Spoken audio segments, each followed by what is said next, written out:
Coming up, today is Election Tuesday and there's more than just the presidency on the ballot. Lowndes County shows up early to vote. And be sure to have your ID if you're heading to the polls today. Your news Valdosta starts now.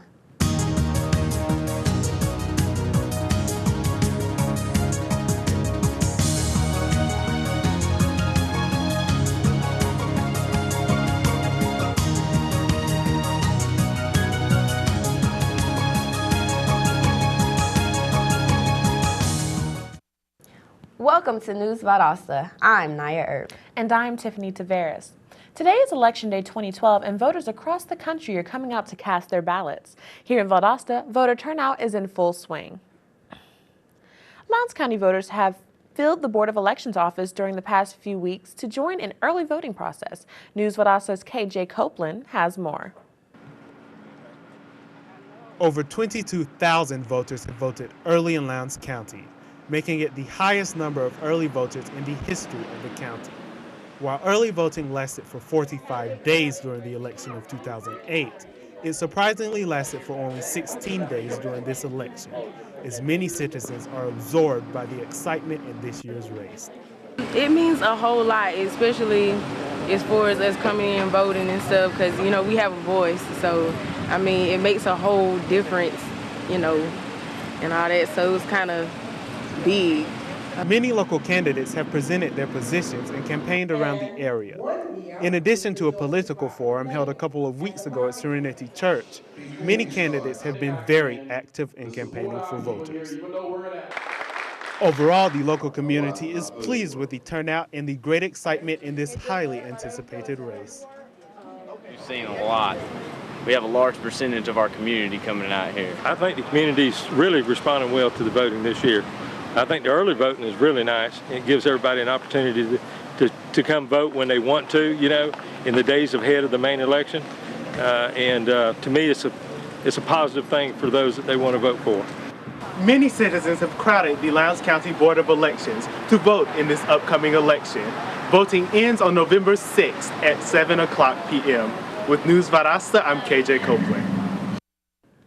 Those hoping to vote today will need to remember to bring a government-issued photo ID if they want their vote to count.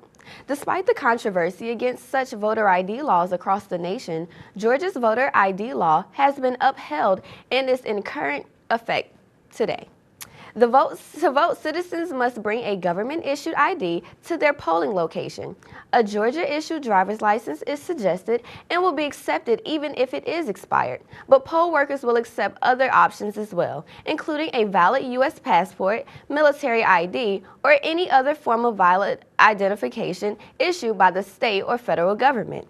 If none of the options are available, county election office may issue free voter ID cards for those without any other form of ID. For citizens of Valdosta, the general election isn't the only thing on the ballot. The hotly contested SPLOST task will also be voted on today and, if passed, will lead way to the building of a new library and auditorium. IPG Architects has submitted final plans for the project and wants to press forward immediately if the issue passes. With elections already underway, there are still concerns about the Charter School Referendum that is up for adoption. Here's my report.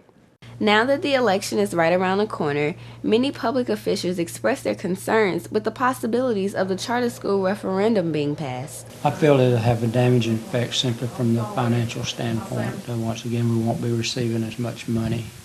The formula that controls school funding in the state of Georgia is called QBE. The money's coming straight off the top of the money that goes there to fund public schools. So in the form of funding, I feel will have a definite impact. The fact that charter schools will be governed out of Atlanta rather than locally, once again, is another huge concern for me.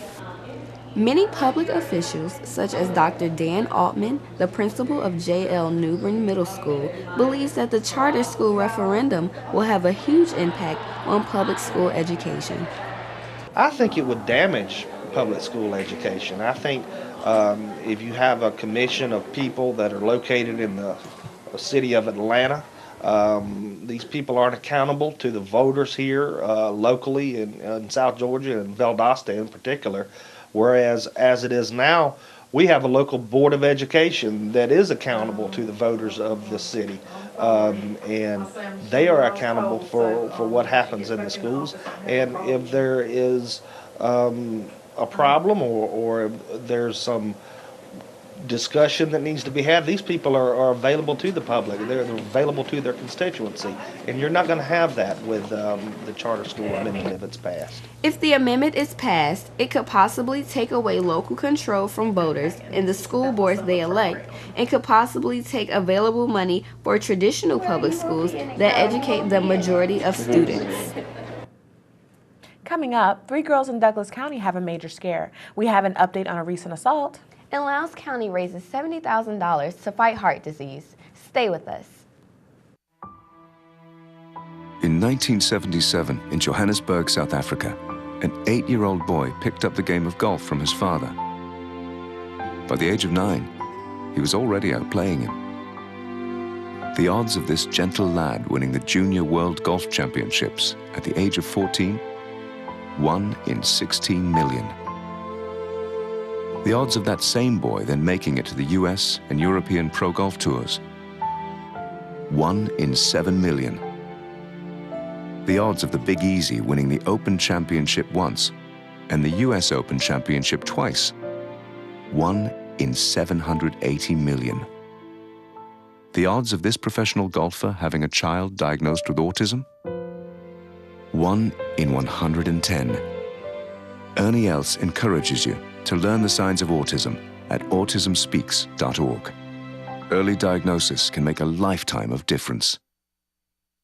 When every moment matters and a hand reaches out, when someone gives blood and a life is saved, that moment when heartbreak turns to hope, you're there through the American Red Cross. Every day, the Red Cross responds to nearly 200 neighborhood emergencies, and your support makes it possible. Use this moment to join us today. Visit redcross.org. Welcome back to News Valdosta. I'm Tiffany Taveras. And I'm Naya Erb. The victim in a recent assault has been released from the hospital after she was stabbed last week. 42-year-old David Harris has been accused of stabbing his girlfriend, Barbara Johnson, Friday evening.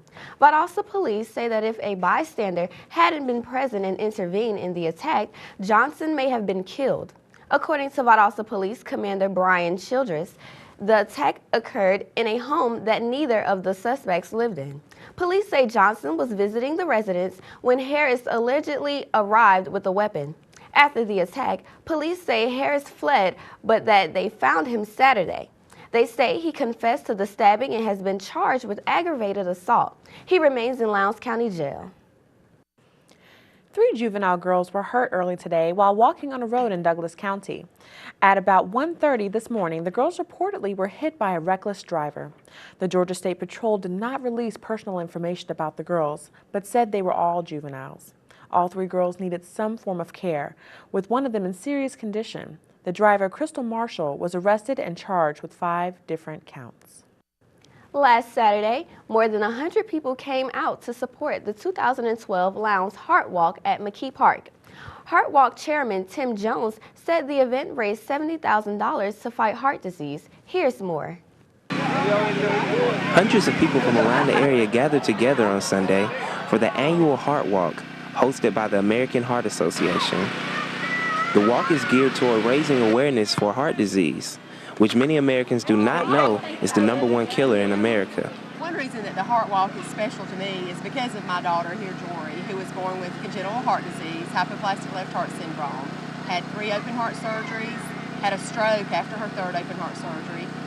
When she was 15, had to have a pacemaker, and then 4 years ago, she had a heart transplant. And so the American Heart Association is very dear to my heart. The walk raised several $1,000s and was the most successful one to date. Oh, I think the community has done a wonderful job in supporting this Heart Walk. I think next year, from what I hear, will be even larger. We do need the support of every business, every institution in the city and county. The American Heart Association's annual Heart Walk did record numbers this weekend and hope to do even better next year. With News Valdosta, I'm Sabir Muhammad. Lowndes County authorities have arrested 2 people after a traffic stop, which led to the discovery of illegal steroids. 51-year-old Marion York and 47-year-old Glenda Criswell were arrested after officers searched their car and found 32 syringes and 25 small vials of the steroid testosterone. They are being charged with possession and intent to distribute. Taking a look at your local weather. Today's highs will be in the mid-60s with a low chance of rain. Tonight, there will be partly cloudy skies with a low in the 40s. Coming up, a renovation on VSU's campus is finally complete. An elementary student brings a weapon to school. And the Second Harvest Food Drive will give away food for Thanksgiving. Stay with us. Did you know kids who play outdoors have healthier lungs? Totally. I did. Did you know that boys that play with dolls make better husbands? My son has lots of dolls.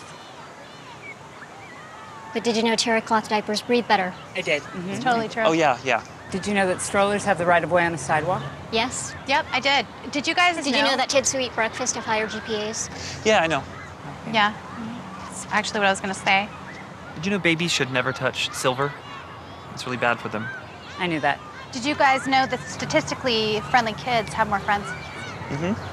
Yeah. That's obvious. Did you know most people think they're using the right car seat for their kid, but they're not?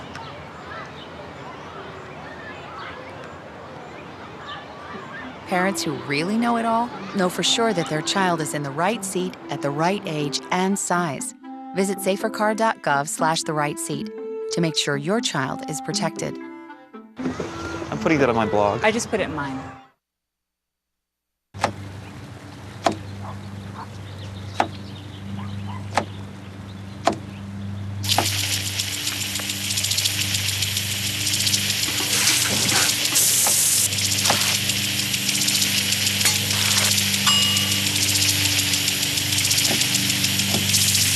Clean kitchen surfaces, utensils, and hands with soapy water. 1 in 6 Americans will get sick from food poisoning this year. Keep your family safer. Check your steps at foodsafety.gov. Welcome back to News Valdosta. I'm Naya Earp. And I'm Tiffany Taveras. A Clayton County elementary student has been suspended from school facing possible expulsion after bringing a handgun to class. A student at Point South Elementary School was taken into custody after police removed the firearm. According to Clayton County authorities, the student's teacher was made aware of the weapon, which the student brought to school in a backpack. Another child saw the gun in the bag and alerted the teacher. The accused student has been suspended pending a district hearing. Authorities are still unclear about why the student had the gun. Police say an investigation is pending. After a long renovation, Ashley Hall on the campus of Valdosta State University is open.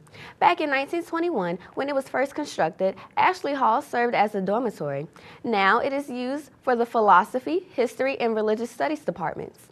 It is one of the oldest buildings on the VSU campus. It was one of the original 3 buildings when the campus was first opened. VSU General Fund paid $5.5 million for the restoration. Second Harvest of South Georgia will be giving away food boxes for Thanksgiving on Wednesday, November the 21st at 9 o'clock in the morning. The goal is to collect and give away 4,000 food boxes in 4 weeks to deserving neighbors in the community.